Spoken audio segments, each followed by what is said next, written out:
林先生，亲爱的林夫人，打扰你们庆祝没？明天的档期排出来了吗？放心吧，时间我都留好了，保证啊，你明天一出机场，第一个就能看见我。我要给你一个大大的拥抱。真想一眨眼就到了明天呀！那明天见。拜拜。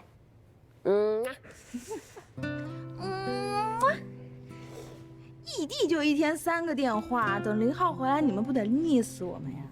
你又不是第一天认识他。啊，他们都在一起7年了，老夫老妻了都。我发现就是最近啊，知道林浩要回来，他们真有点过分了。不是在一起时间越长就更加珍惜吗？感情都是时间越长越深的。拉倒吧，时间一长，你们刚在一起时候的情人滤镜就会自动脱落，你眼里只会看到对方越来越多的缺点，多到让你怀疑自己当初是不是瞎了眼，怎么能看上这么一个玩意儿，或者是被人下蛊了。你们俩对感情是不一样的，他跟林浩呢就是小火慢炖，越炖越香。你呢就烈火爆炒，香得快，但是火一灭，凉了。那大表姐呢？大表姐是生鲜刺身，油盐不进啊。大表姐你都敢调侃，不要命了你？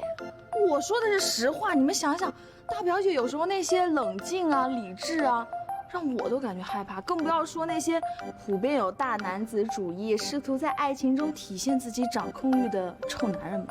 那是大表姐太优秀了。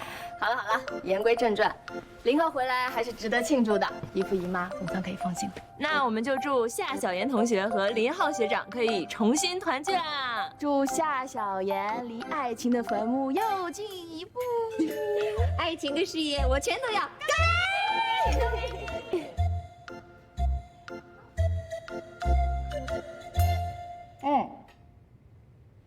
有件事还要提醒你啊，脚别胜新欢，不能耽误工作。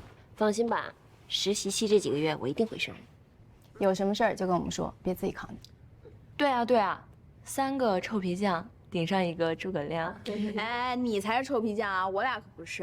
你怎么一个大学老师当着越来越像小学菜鸟了？要你管？哦哟，顶嘴了！哎，顶嘴了！我错了，喂，你这是不是臭儿子啊？我小磊。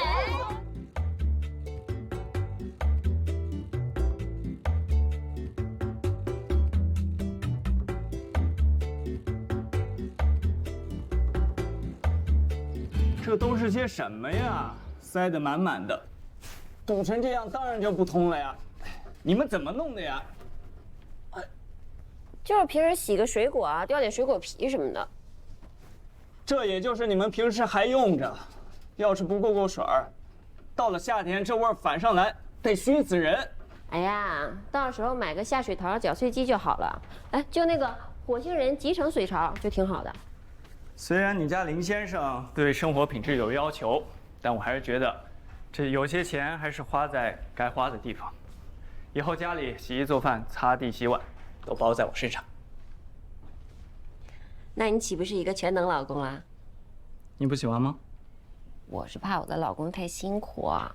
这有什么辛苦？有我在，以后家里所有事都由我来干。那我做什么？你就负责享受生活，负责检验你未来老公的事业成果，负责给你老公的表现打分。以后在老公面前，你要做一个什么都不会的小傻子、小公主。好吧，那小公主现在要去做饭了。小王子想吃什么？又忘记了？好啦，那你去做吧。今天时间有点仓促，油焖虾下次再做。我给你做点简单的吧。那我给你下面条去。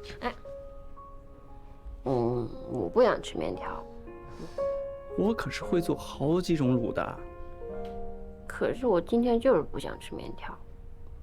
哦，原来我们家小公主今天不饿，可是我饿了，我要准备吃小公主了。别闹，你今天坐了一天车了，多累呀！不累。那你先去洗澡，换洗的衣服我都准备好了。那等我3分钟，我一定白白的出现在你面前。哎，小磊，他什么时候回来？他说今天晚上有事儿，就不回来了。懂事儿。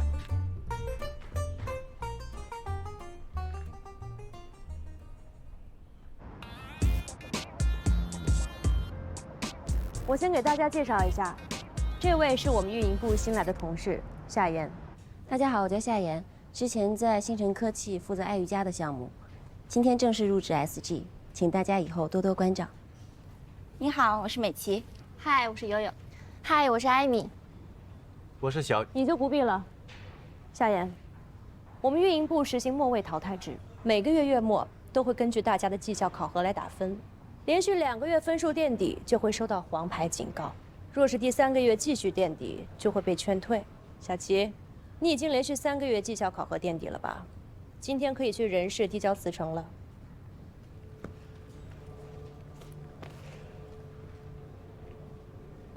我们 SG 就是这样的一个企业 ，Drive for results， 一切以结果说话。不管你的过程当中有多努力，只要没有达到目标，那就是无效劳动。所以在这里呢，不要想着能够浑水摸鱼、耍小聪明、玩心机。不管你表现的有多刻苦，只要你没有完成任务，就会被劝退。我们会把机会留给那些更合适的人。我说明白了吗？明白，明白。悠悠，是我新版本的第2季度线下活动策划方案，我们小组已经整理出了3份，今天早上已经发到薛总监您的邮箱里了。我看过了，没创意、没重点，不及格，推翻重做。给你们3天时间，一定要展现出秀我新版本的主推功能。信息安全金鱼论坛线下活动场地已经谈好了，活动文案和物料设计也已经准备好了，邀请的媒体名单也已经列出来。只是什么？我说没说过工作会上不要只谈成绩，有问题先说问题。因为还有几个嘉宾没有邀请到位，所以物料暂时还没有办法制作，宣传通稿也在等最终确定的嘉宾名单。邀请嘉宾的工作之前是小齐在做吗？是。你能行吗？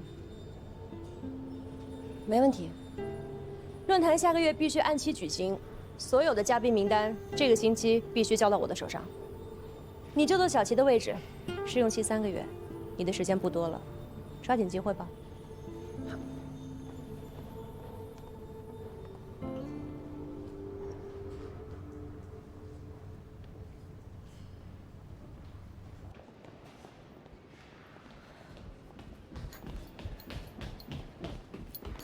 小齐，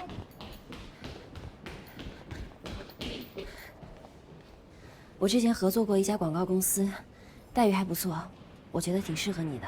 你有时间可以去试一下。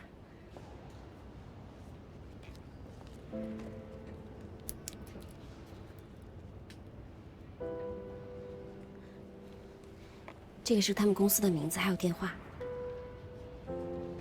谢谢你。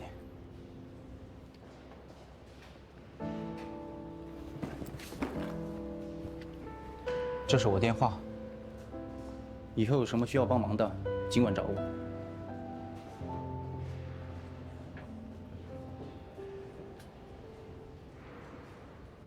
你到底有没有把我这个老板放在眼里呀？啊，那要是喝醉了吐在沙发上、吐在床单上怎么办呢？你赔呀！我跟你说啊，这些都是真丝产品，你1个月的工资都不能抵的。不就是几瓶玉调酒吗？至于吗？再说这吧台离展示区那么远，我是喷泉吗？我能吐那么远？那真要是喝醉了，谁知道啊？咱能讲点道理，不无理取闹了吗？你要讲道理，好，咱们讲道理。自从签了合同以后，你1个星期到店里来过几天呢？你说？上班时间自由是不是您说的呀？那是啊，但自由也有个限度啊，要不然我花钱请你来干嘛？当招财猫供的啊！您要是觉得给工资给亏了，您可以不给，我卖出去一笔单子，给我提成好啦。你卖出去什么东西了？那你急什么呀？您当初要我来的时候可不热副嘴脸啊！您说过变脸吧？你看你什么态度？我还有事儿要找你算账呢。我可是看着监控的啊！关门以后，你带着那些不三不四到店里来，搞得一团糟，有吗？你说，如果你真有人脉带来大单，那我也没什么话好说。这吧台搭了10天半个月了吧？你一笔单都没下呀，净在瞎胡闹！怎么胡闹啦？您老是吃了陈年臭豆腐吧？还不三不四的人，还调监控，我还要告您窥探我隐私呢！拿来。什么？门卡，以后我自己开门锁门，不用你。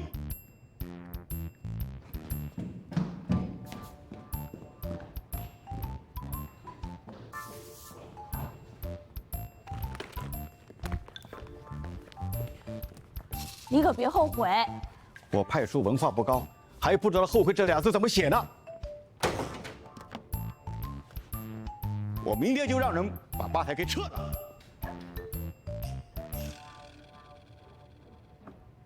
真正的 queen， 光自己打扮漂亮是不够的，家居也要光彩照人。今天下午2点，小众家居店直播，还有超多福利。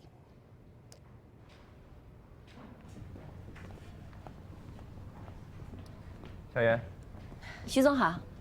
入职第1天，这么忙啊？项目进度紧张，我得尽快熟悉。这身衣服不错，继续保持这种风格。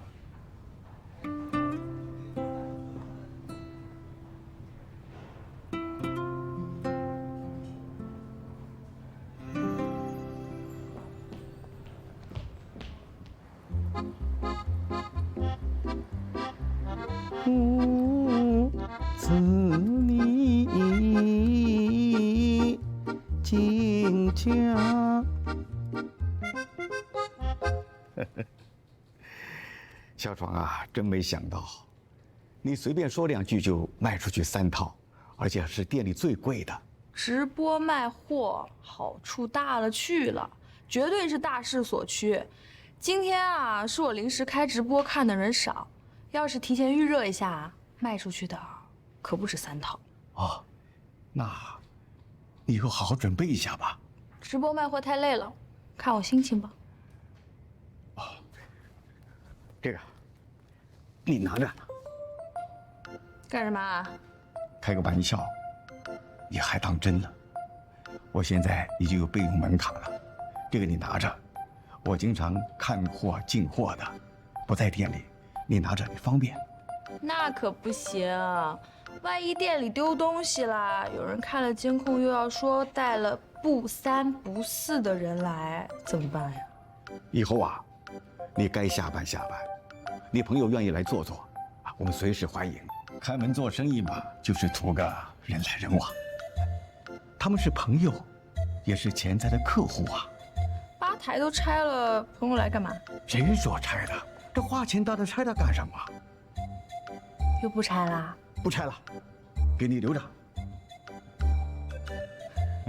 来，拿着，以后千万别跟我客气啊。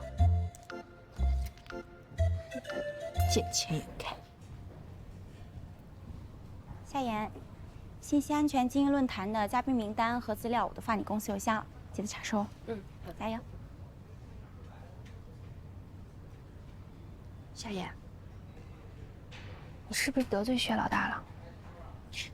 你也觉得他对我有敌意？不是觉得，而是事实。他交给你的任务简直就是 Mission Impossible 啊！可是，在我的字典里没有 impossible。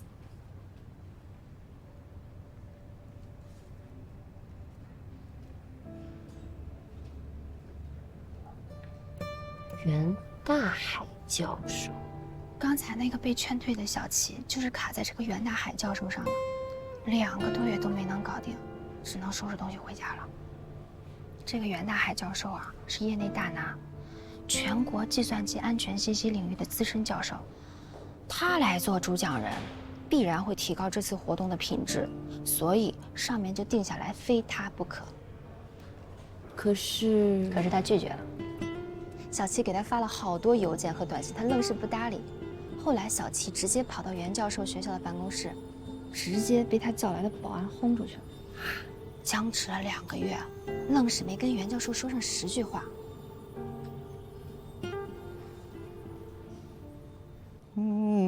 小小爽，你真的在这里呀？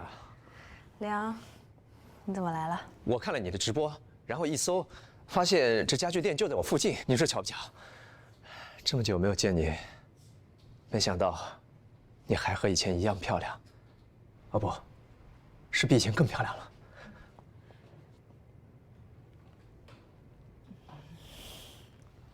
这么久没见，还和以前一样花言巧语啊？你不会变成跟踪狂了吧？怎么会呢？我刚好要来买家具。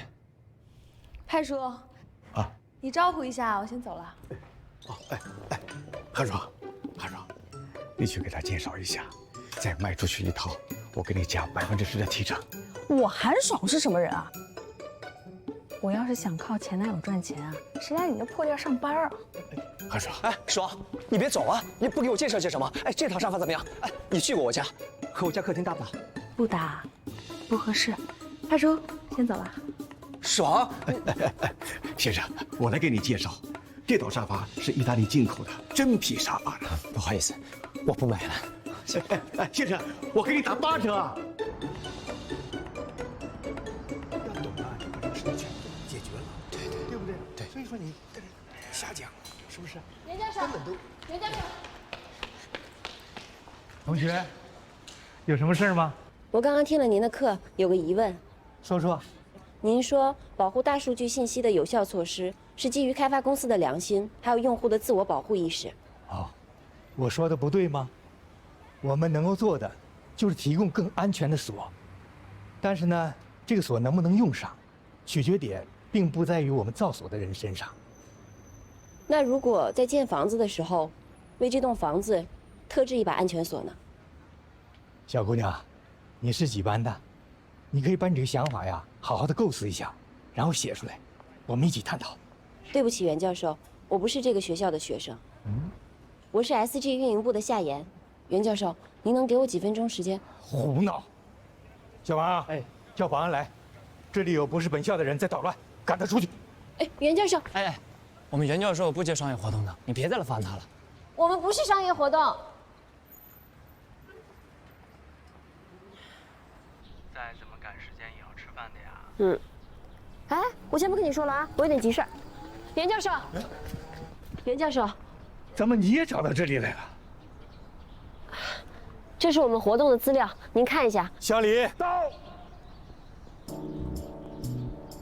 你好，袁教授，您下班了。他不住在我们这小区，不能进啊。是。袁教授，袁教授，我们的经营论坛真的是公益性质的，不是商业性质的。也不能大声喧哗。再见。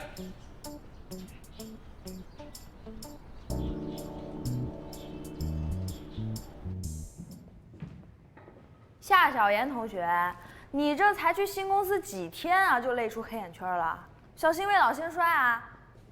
喝杯果汁，补充一下维生素 C， 挽救一下你的皮肤吧。他不想参加商业活动，我理解，但是我们的活动明明不是商业性质的，他为什么连一个解释的机会都不给我呢？哎呀，你就别想了，有些人的脑子呢，不是我们都能明白的。你说袁教授一个搞网络安全的，随便去哪个公司不是高薪啊？非要留在学校搞学术，当一个穷教授，跟小磊一样不开窍。哎，我突然间想起一事儿啊，上大学的时候，我给小磊介绍过一个高薪兼职，他也是说什么都不去，非要留在那书店打工。我当时想破脑袋都想不出来为什么。小磊肯定是觉得你那兼职不靠谱，在书店打工更稳定。才不是呢！你看你也想不通吧？我也是过了大半年才知道，他跟我说那时候书店2楼有一个猫妈妈生了一窝小猫，他就是为了照顾那窝猫，才不肯换工作的。猫？对啊，莫名其妙。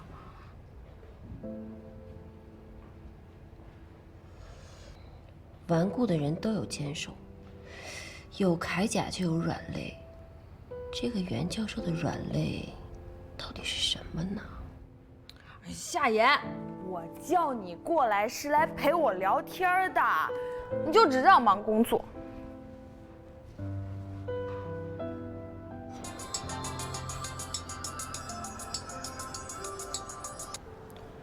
喂，半年前袁大海也参加过其他公司的活动吧？这几家公司的共同特点是什么？共同点。哦，我发现第一家公司是苏大计算机系的合作单位，第二家公司的 CEO 是他的学生。也就是说，都跟他的学生有关。好像是，而且我还听说，1年前袁大海帮他的学生联系了一家公司赞助，想做一个研究课题，但是因为学校的阻拦泡汤了，因此袁大海还找到学校领导大吵了一架。没想到，这袁大海对他的学生那么好。那不是一般的好啊。总之，谢谢你，有什么新情报你再告诉我啊。当初他以为我是学生的时候，对我也挺好的。也就是说，学生就是袁教授的小猫。虽然不知道他拒绝我的原因，但是我可以给他一个让他无法拒绝的理由。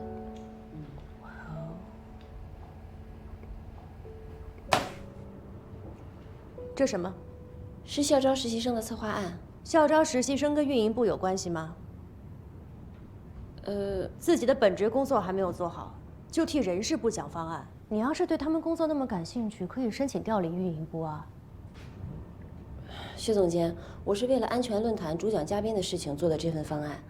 公司办事有章程，你的意思是以后每请一位嘉宾都要按照你的意愿来改变章程吗？可是方案不通过，出去。好。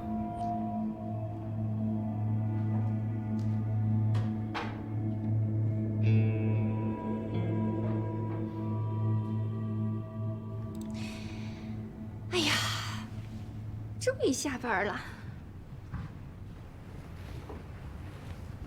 今天什么日子？大家都不需要加班呢？夏言，你也忙完了？难得今天下班早，要不然咱俩一块吃火锅去啊？夏言，你有没有在听我说话呀？你在看什么呢？校招实习生方案，你要给人事部献策啊？已经被否决了。我给财务部的方案也被否决了。哎呀，奖金真是不好赚的。什么奖金？你不知道吗？哦，对，你刚来啊，就接手了小齐的工作，你没参加新员工培训。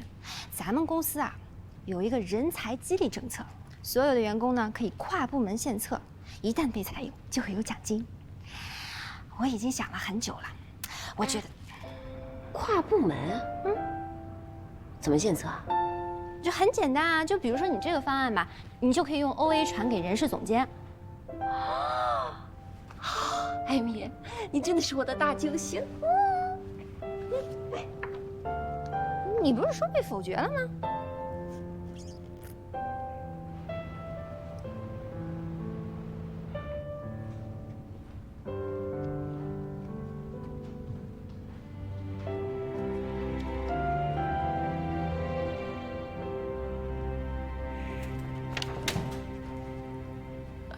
徐总，你找我有事吗？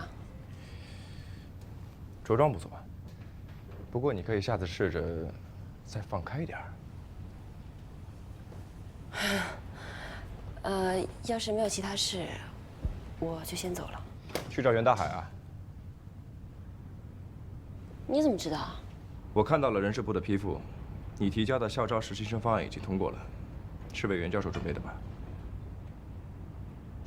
切入点不错，能在这么短的时间内把袁教授捉摸透，并且知道他爱惜人才，还知道拿公司的政策为你所用，值得鼓励。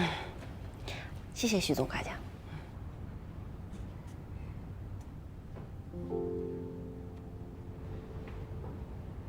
你黑眼圈怎么这么重啊？别喝咖啡了，饮水机那儿不是有花草茶吗？该休息的时候就得好好休息，别到时候分了手，怨工作拖累了自己。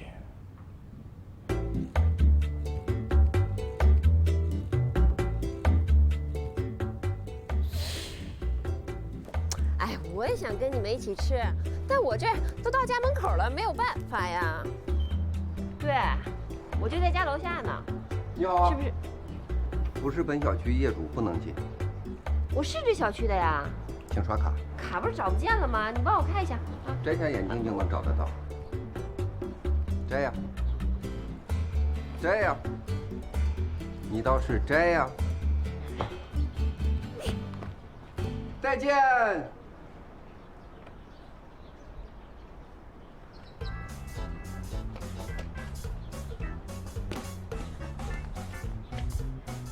你好。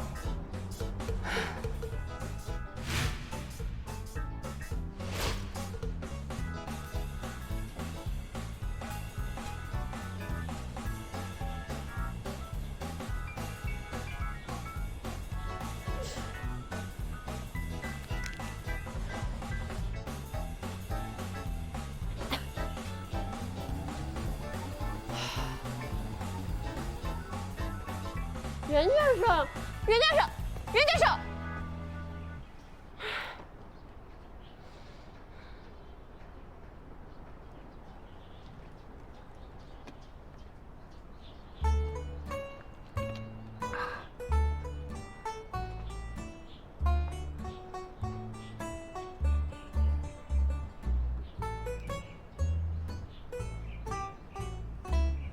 袁教授，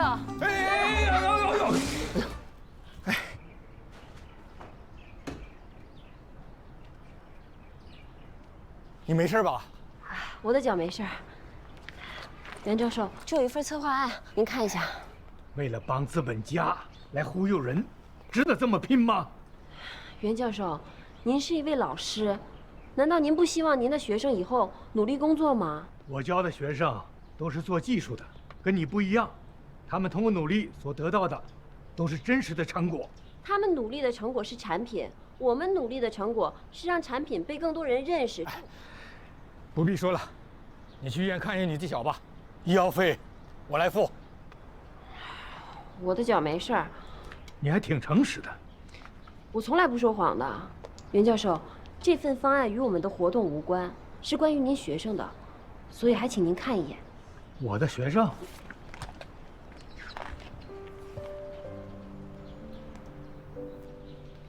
所以，你们想利用我的学生来跟我交易？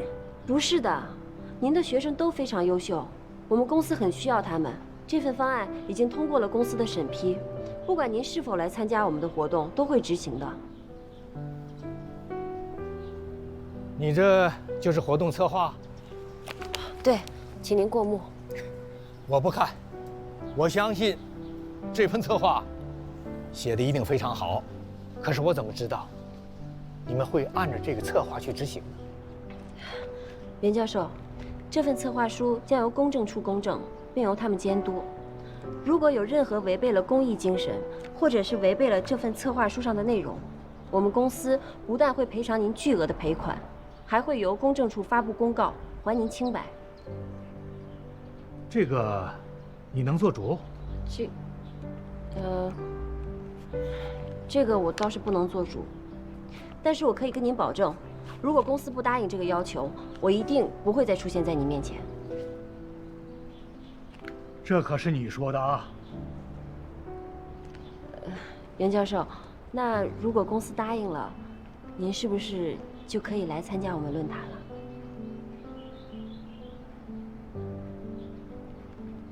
你的脚真没事吧？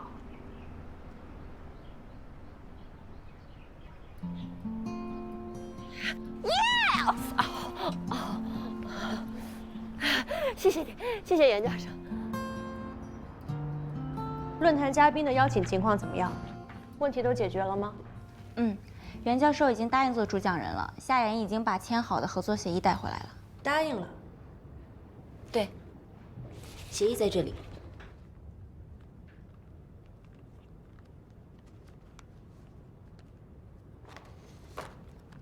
校招实习生，谁给你的资格让你替公司做决定，用这个条件来做交易的？签这份协议之前，这份方案已经通过人事部的审批，还有备案了。人事部。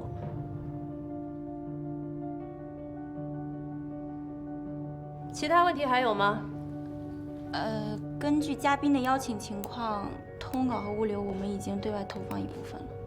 前几天和总监您讨论过的关于秀我新版本第2季度的线下活动达人秀，我们已经在筹备当中了。这次不仅有线上作品的投票比赛，还有线下的培训活动，所以我们前期接触的部分网红，因为时间的关系都推掉了。还差多少？还差15个。运营部现在的工作效率都这么低了吗？你们是都当末位淘汰制闹着玩是吗？秀我新版本下个月就要上线了，活动必须按期举行，意味着你们至少要提前半个月积极预热，一共才50个人，给我差15个，这个月绩效还能不能完成了？50个人，需要这么多吗？Amy， 既然你无法胜任，就把手头工作交给夏言。SG 从来都是效率为先，能者多劳，我们不给任何人机会拖公司后腿。所有人提高警惕，打起精神，不要以为走了一个小棋，你们每个人就多了3个月的时间。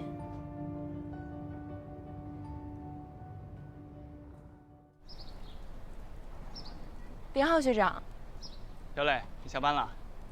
你是来找夏言的吧？嗯，我们约好了晚上一起吃饭，庆祝他工作成功迈出的一小步。我还给他买了红酒呢。真贴心。我是不是应该回避一下？不用，一起啊！我买了3个人的量。你也好久没尝过我的手艺了吧？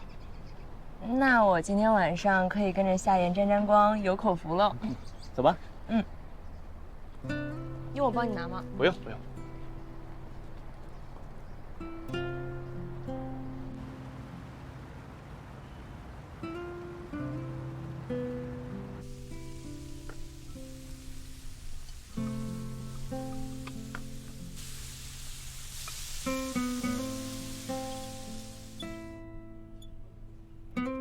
油焖大虾出锅了！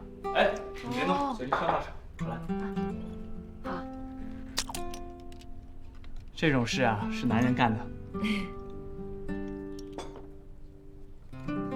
这都几点了，夏言怎么还不回来啊？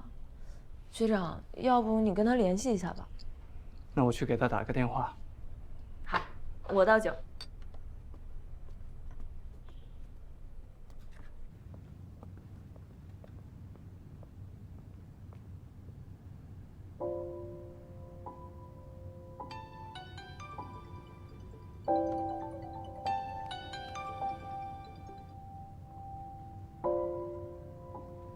喂，亲爱的。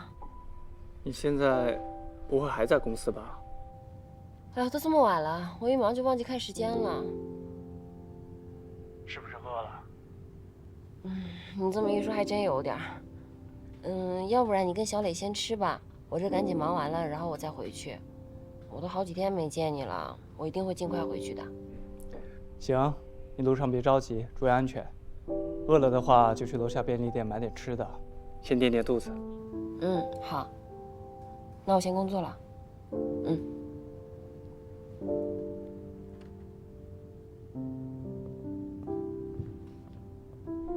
夏言怎么说啊？他在加班，晚点回来。好吧。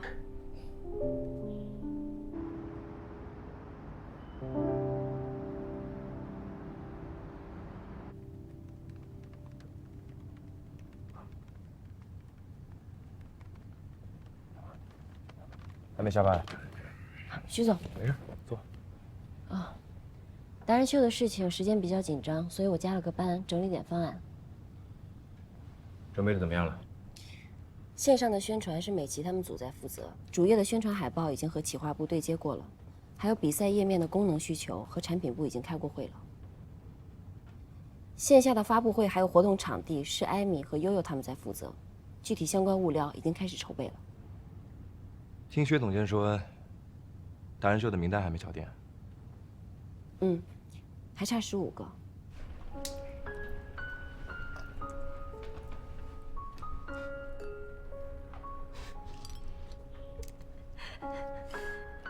看什么呢？笑成这样。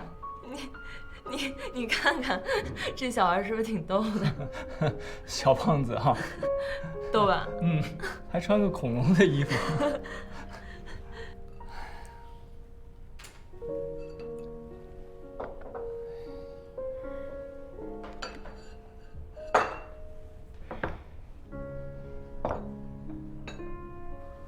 饿了吧？要不我去把汤端出来，我们先吃。要不等夏言回来我们一起吃吧？没关系，等他回来我再给他做嘛。那我去吧。没事没事，坐着去。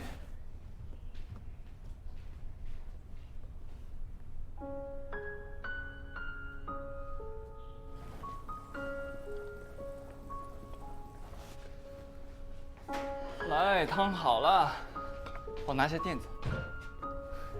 小心点。冬菇乌鸡汤，你们女生喝了补气养血。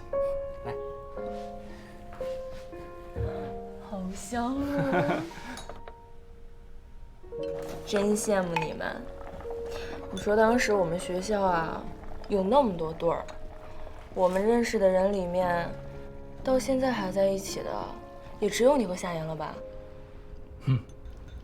我梳理了一下网红的名单，发现了一个问题：我们找的网红类型太过单一。这事儿和薛总监商量过了吗？还没有，我只是梳理了一下名单，写了个方案初稿。我看看。好。目前大众所认可的网红，普遍都是长相漂亮、打扮精致的女生，但其实这样的女生只是生活中很小的一部分。所以我在尝试，我们可不可以打破既定观念，加入不同类型的达人。像互联网这种讲求效率的公司，他现在又在 SJ 这种大公司，而且又是在试用期，竞争压力肯定太大了。如果想留下来，必须要付出加倍的时间和努力。我明白，像我们这种从外地来这打拼的年轻人，想要找到一份稳定的、有前途的工作，站住脚，太难了。我弟前2天还说，最近要过来找工作呢。我帮他递了好几份简历，一点消息都没有。你说现在本科生、研究生，他们都找不到工作，那我弟一个大专生，他拿什么跟人家竞争啊？弟弟学什么专业的？市场营销，还没什么工作经验。要不你把他简历给我一份，我帮他留意一下。还是算了吧。学长，你刚回来工作，自己的事情还没有忙得过来呢，我就不给你添麻烦了。这有什么呀？你是夏言的闺蜜，也是我在学生会就认识的小学妹，力所能及忙帮一帮，有什么麻烦的？真的不麻烦吗？你回头把他简历给我就行。那我替我弟，我敬敬学长。太客气了，来。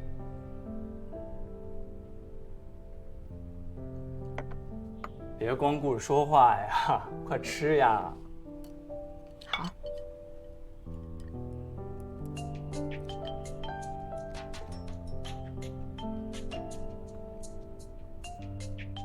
是不是公司有什么急事儿啊？最近一家计算机培训学校在跟我们谈购买软件的事，可能是他们，我去接一下，你先吃。好。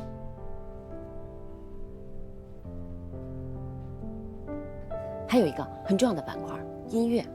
网易云音乐他们有10万以上的音乐人，我们这几年听的很火的、很流行的歌曲，都是来自于这个平台。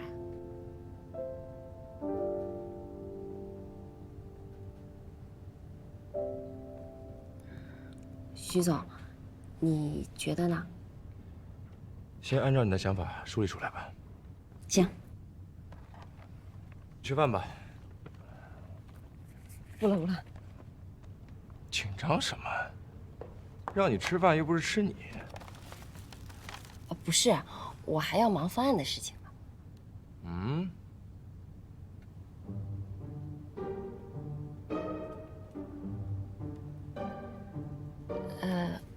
那这份沙拉我吃了，徐总你不介意吧？吃这么少？晚上吃太油腻的不健康。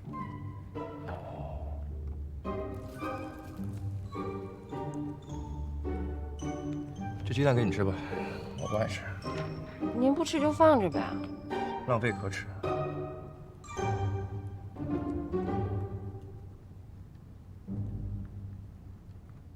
你这么晚还在下班，男朋友没意见？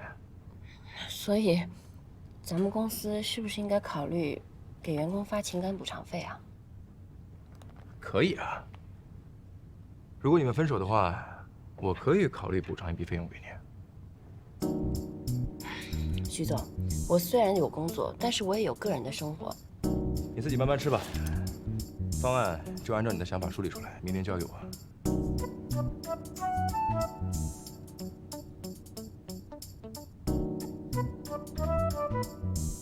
刚聊2句工作，又开始胡说。